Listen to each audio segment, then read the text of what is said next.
Hi, love. Hello, and welcome to Co-Creative Healing Journey.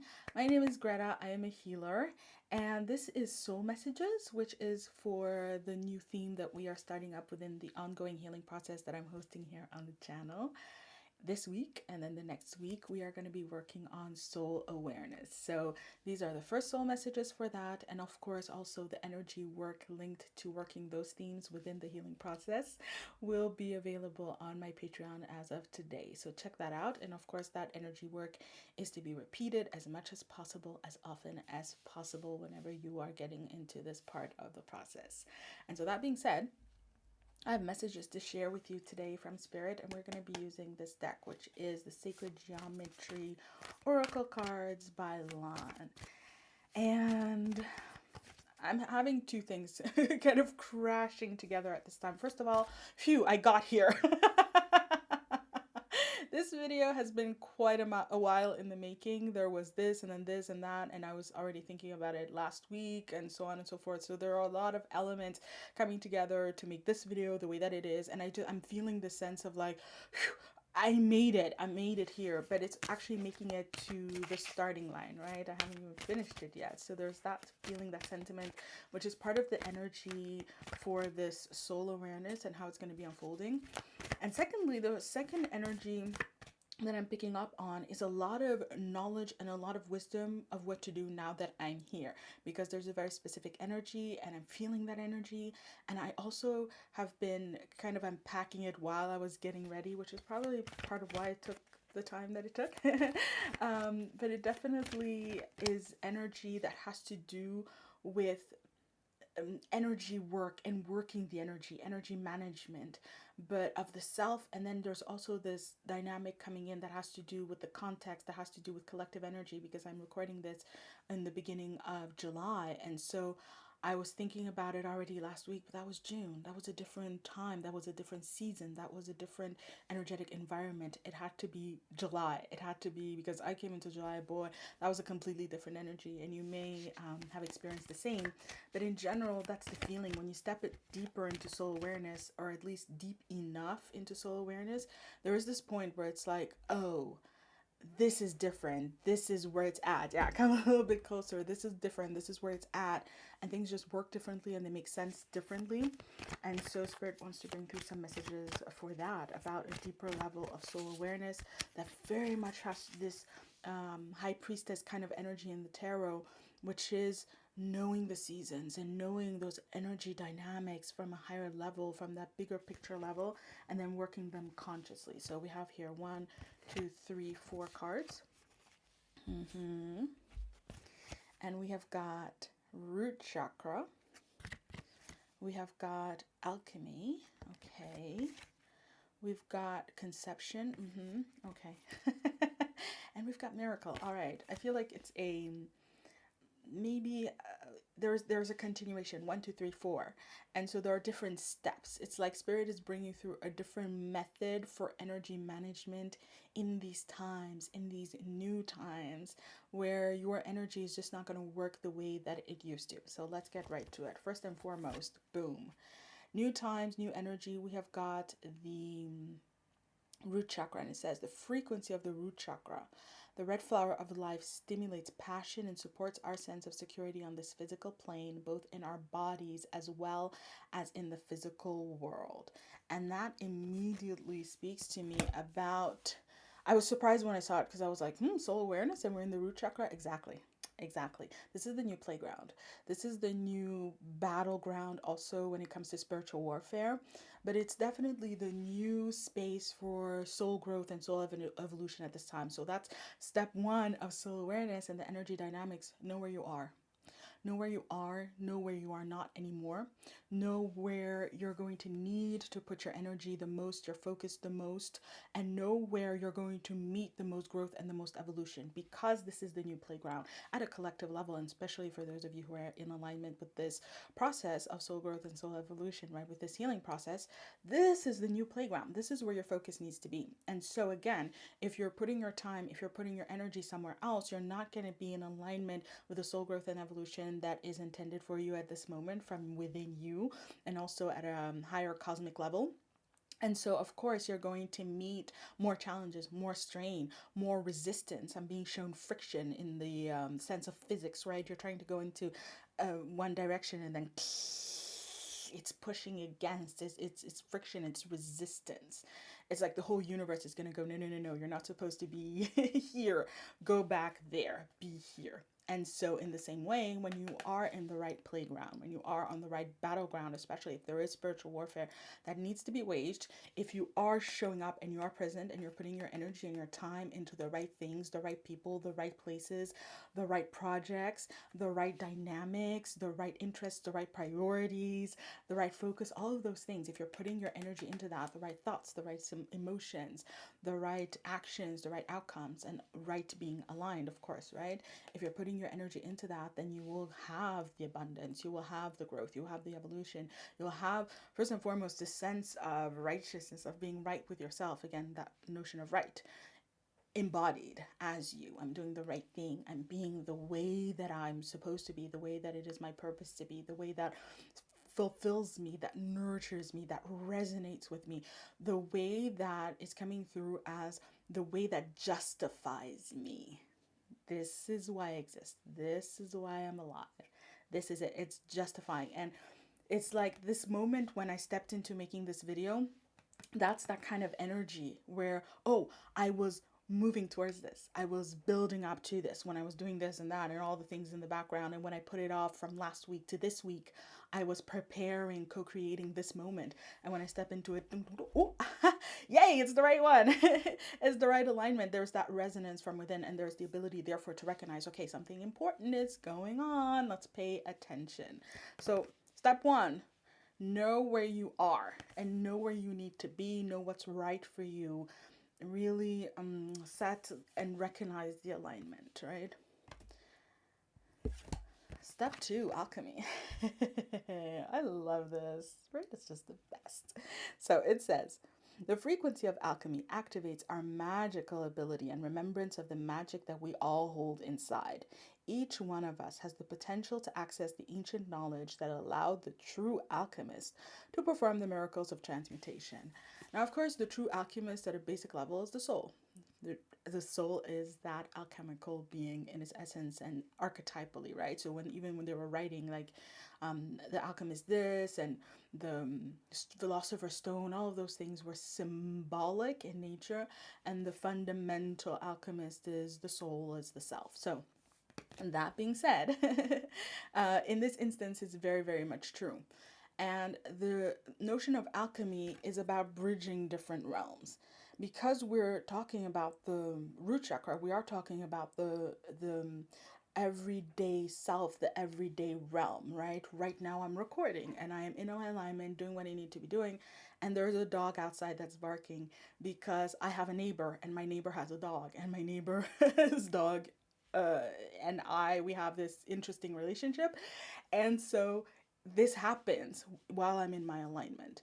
But it's not a matter of taking it at something that's face value. Your soul is not going to take those situations and circumstances as soul value, because where your soul dwells and how it functions, and especially in cycles of soul growth and soul evolution, it is going to be vibrating higher than the situations and circumstances that you're going to encounter, and sometimes higher than the relationships that you step in, higher than the spaces that you step in, higher than the engagements that you're invited into. For example, there was a vote. I received a thing in the mail, come vote for this election, and the vibration of that election and what was going on, it did not match the space in which I dwell. It was actually kind of a like, ooh, getting pulled out, or at least having my own reality tugged out by the collective one, right?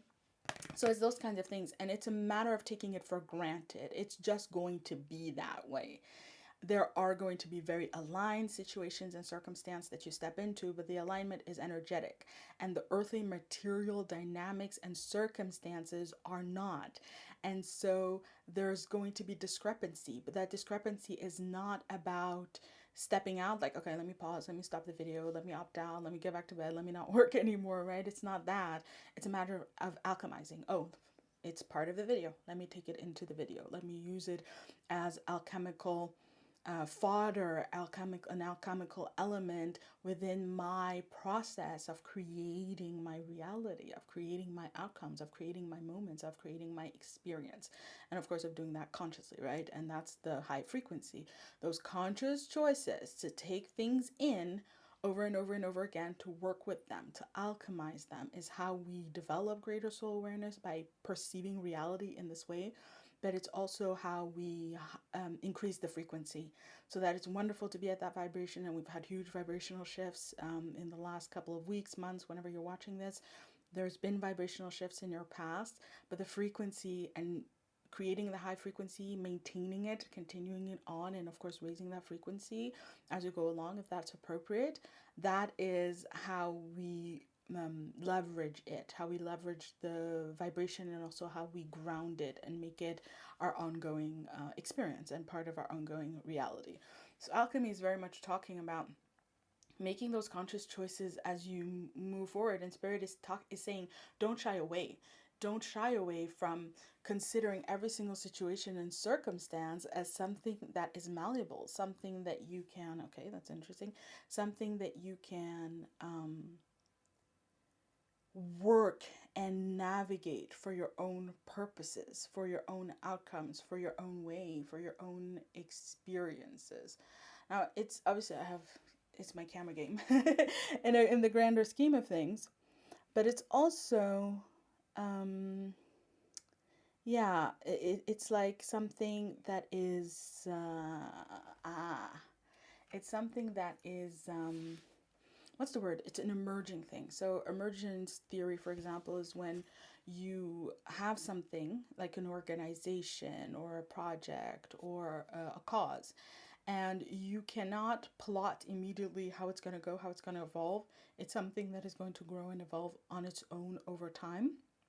That's emergent theory. And I feel like this alchemical perception, this alchemical awareness, which is very much the awareness of the soul, just as much as there is this awareness of knowing, where am I? Where am I? Where do I need to be? What's right? What's not? Then there's also the awareness of what to work on, what to work with, what not to work on, what not to work with, and developing greater soul awareness at that level, which is also another way of saying developing greater wisdom. And so, for example, I'm being shown how years ago I used to go to this healing school. And so one day I showed up, we were going to have a big meeting. And on the day that I show up, I see that someone who has a healing practice at the school, the sign fell down. And so I went to pick up the sign and put it back up that was saying, this is where my practice is, like all to get the clients in. And then Spirit was like, no, don't touch it, because when they're going to come, they're going to see it on the ground and it's going to be a sign to them, a message to them. So don't touch it. Basically, don't involve yourself in that. And it's like, oh, okay. And so I left it. And later on, we were in the meeting and we were all sitting together, and the washing machine started beeping because it finished its cycle. Finishing the cycle. Ding, ding, ding, ding, ding. The washing machine starts beeping while we're meditating in group meditation. So no one's going to go up and just turn it off. But then I think, you know what? Let me go and do it. And then it's done. You know, I'm going to take one for the team. Let me go and get it done. And Spirit said, no, it's a sign for somebody who's sitting there. Leave it be. And so I finish. And then after we have the recap of the meditation, one person does say, hey, that washing machine beeping reminded me that I have so much trouble creating these moments for myself. And it felt like it was intruding. And I felt like that person felt like the root chakra, their everyday life, everyday moments, and what that required was intruding on their experiences of higher spaces and places and things like meditation, for example. And so, in this context, and me going through the whole story, there is a big lesson of where you need to be, what you need to be doing, and also of exercising wisdom in engaging with that. Some things are fixed, right? That's my neighbor. That's their house. They're actually selling their house, so it's not fixed for a while, but they've been my neighbors for years, right? And they have a dog, period. And it's about managing that. That dog barks. It's about managing that. It's about engaging with that. And it is about recognizing that I don't need to go tell my neighbor to get rid of their dog. That's not what it is, right? It's not my place at all. And that's a form of boundary. And there's the knowledge of that. It would be similar to, for example, how we don't tell other people what to believe. We don't tell them how to lead their lives. We do not engage, especially soul awareness levels. We don't engage with other people's karma. We don't take it on.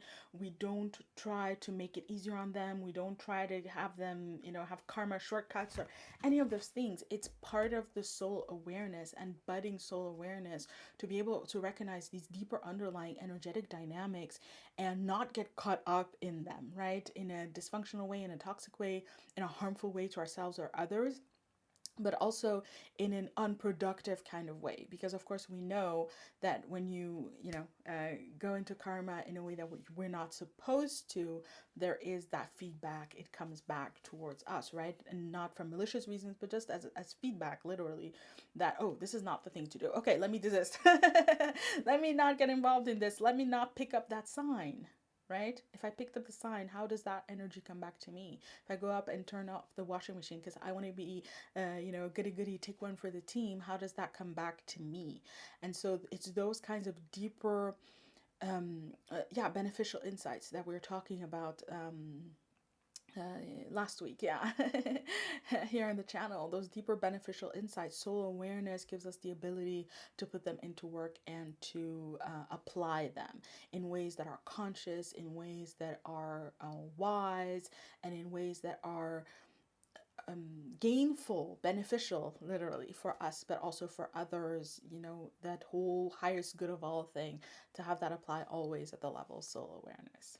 So, know where you are, the right playground, the right battlegrounds, what to do, what not to do. Do not take anything at face value. We are creative beings.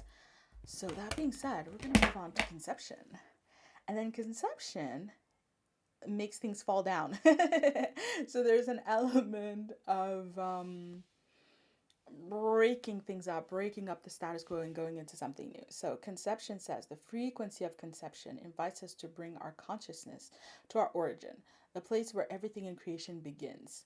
It helps us to remember the infinite potential and possibilities of this space and what we can manifest through our own focused awareness and intention. Exactly. So now that you know that you can change it, right? And now that you know the kind of parameters and boundaries of what you can and cannot do in order to alchemize any situation and circumstance that you experience from a level of soul awareness, there is the conception. What do you do? And conception goes to the higher mind, which is very much at that soul level awareness for me, or just the soul dimensions.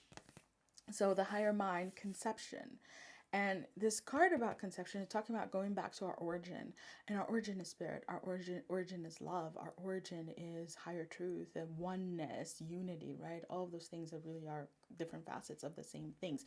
Divinity, creation, the universe, God, goddess, source, right? However you relate to the unconditionally loving energy that guides us and how it manifests in all of these different facets in all of these different ways for us to engage with. When, it's a perception. Fundamentally, it is one. But so that being said, conception, it's about going back to those higher ideals, centering in that origin, centering in the spiritual energy, and fundamentally into what we call spirituality. So that spirituality is not a belief system. It is not, thoughts or emotions or ideas about a way of living. It is something that we are. It is a connection to ourselves, an awareness of ourselves that we can center in. And from there, we then can think, and then we can feel, and then we can act, and then we can have created outcomes. And so conception is talking about those ideals. And the ideal plane, the ideal level, is also where we find purpose. We find our calling. It's what inspires us. It's what we aspire to. Inspiration, right? Taking in spiritual energy, aspiring, kind of not projecting, but conception, seeking, having a drive towards the manifestation and experience of spirit in the world, aspiration. And so when we place ourselves at that level, we have to be in our ideals. We have to be in that big space of spiritual energy to then conceive from there. So that we're in a situation, for example, we're in the battleground of the everyday life. How do I go about my routine? How do I do the most basic thing possible? Well, first and foremost, I have alchemical power. I have alchemical ability. Nothing is set, nothing is given. So, knowing that, what do I conceive of? What do I choose to create? And in the conception, we then go into the notion of what would be my ideal? What would that look like? And the ideals is not, I want to have this, I want to have that, I want to have that. Those are great, those are amazing, but that's not the ideal. The ideal is, what is abundance to me? What would be love to me? What would be fulfilling? What would be really true for me to have as a routine? And it's something very mundane, but the soul and the soul awareness makes it possible for us to elevate it into something that is still very mundane, but at the same time very inspired, very spiritual, very true. And that's the fundamental distinction also with spirituality and religion, that spirituality is that isness and the connection, the presence, right? It's an experience. But religion is about the actions and the process through which we live out that fundamental spiritual experience. And so, in a sense, the one level of soul awareness is about making everything in our lives religious, not in the sense of organized religion, but in the sense of applying spirituality and spiritual presence, spiritual inspiration into how we lead our lives in every single moment. And so then you have your routine, right? And you said, I'm going to wake up at this time, I'm going to have my cup of coffee. But bringing in the spiritual energy is not necessarily forcing yourself to wake up at 8 o'clock in the morning. It's much more when you wake up and you're like, this is my day. Thank you for my day. Okay, let's begin the day. It's when you have your cup of tea at 10 o'clock because that's your tea time and you have other things to do, whatever, right? It's your routine. But then you have that cup of tea and there's spontaneousness in the experience of that cup of tea. And that's how you center it to the origin, into that fundamental spiritual energy.